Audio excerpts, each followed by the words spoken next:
Bonjour. L'enjeu de la flexibilité dans l'organisation horaire du travail est considérable. 61 milliards d'euros. C'est la somme que perdent chaque année les entreprises privées françaises sur leurs homologues allemandes en raison d'une planification ni précise ni flexible. Quand, économiquement, on ne peut plus ajuster le travail aux présences, il s'agit bien d'ajuster ces présences aux besoins de travail. Cette inversion du sens des ajustements, l'évolution législative la permet, mais avec la volonté de rester dans le respect des conditions d'équilibre entre vie professionnelle et vie personnelle. Volonté que nous partageons avec nos équipes. Si l'ajustement du travail aux présences se corrige au constat de la journée, l'ajustement des présences au travail, lui, évolue de façon successive depuis longtemps avant la date jusqu'au jour même. Cette adaptation, régulière et fréquente, se fait au gré des absences connues et des modifications subies des besoins d'activité. L'outil de flexibilité est nécessaire. Heureusement, le complément du mobile en sert l'efficacité avec une diminution nette de l'absentéisme. Absentéisme plus préjudiciable dans ce sens d'ajustement. Les plannings qu'un système mathématique produit sont souvent parfaits pour que l'on ait les ressources nécessaires afin de couvrir les besoins, et ce, même avec les absences. C'est pourquoi on ajoute toujours des capacités externes, vacataires, intérimaires, auto-employés. Leur annexion aux effectifs normaux est rendue possible par l'usage du mobile. La contractualisation des accords se fait par approbation numériquement tracée. Ce sont les mêmes processus qui transportent la flexibilité auprès des salariés.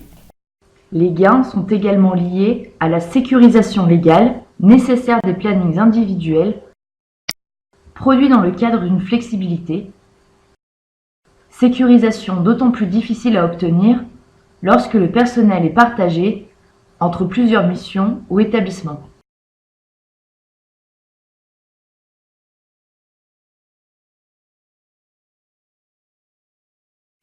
Également, l'expérience montre qu'au-delà de la faisabilité ou du temps consacré à la planification des équipes, le gain sur les effectifs appelés et sur la couverture réelle des besoins est de l'ordre de 10%.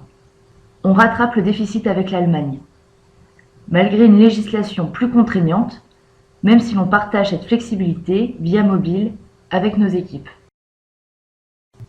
Communiquer avec ses employés, salariés ou vacataires, sur leurs disponibilités attendues, sans dérangement ni contrainte, c'est le mobile qui le permet, dans un cadre légal où la traçabilité s'impose. Les droits à la flexibilité se partagent, et notamment pour contourner les délais de carence et de prévenance. Le smartphone connecté de façon interactive, au-delà du terminal d'affichage, ouvre à la possibilité d'échange du temps planifié, détruisant les coûts supplémentaires pour chacune des parties. La solidarité permet de substituer une nécessité de présence planifiée, probablement en voie d'être insatisfaite, donc en risque d'absentéisme, vers un équipier qui se propose de satisfaire en lieu et place du demandeur cette présence, sans contrainte ni de lieu ni de temps. Vacataires ou étudiants peuvent être mis dans la boucle contrôlée par le manager.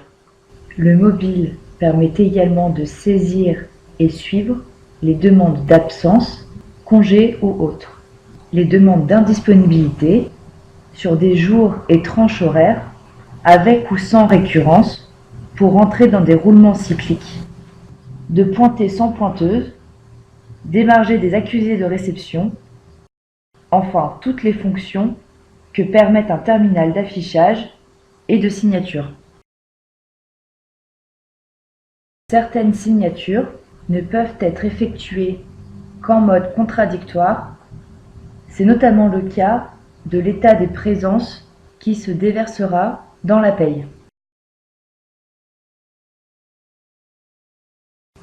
Merci de m'avoir suivi.